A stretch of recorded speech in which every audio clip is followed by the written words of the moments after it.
Salam satu dunia. Bangun pagi, makan. Lepas tu pukul 10, makan lagi. Tak lama lepas tu tengah hari, makan lagi.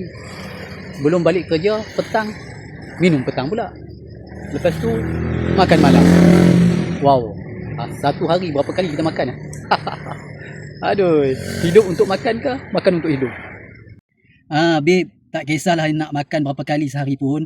Yang paling penting kita makan makanan yang sihat dan berkhasiat, yang baik untuk tubuh badan kita. Mencari yang halal itu wajib. Tapi kalau badan kita masih juga lesu dan tak bermaya, itu tanda-tanda toksik dah banyak dalam badan. So, pandai-pandailah kita cari ubat ataupun kaedah untuk kita keluarkan toksik dari badan kita ni. Yang paling penting kita berusaha.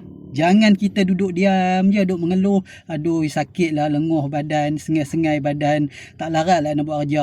Kalau asyik mengeluh je tak jadi, babe. Kena ikhtiar. Dia banyak macam cara nak ikhtiar ni kan. Salah satunya Cik Oli nak kongsikan, salah satunya dengan cara kita berbekam lah. Kita berbekam ataupun kita makan makanan-makanan yang boleh detox toksik dari dalam tubuh badan kita ni. Kita detox dia, kita keluarkan dia.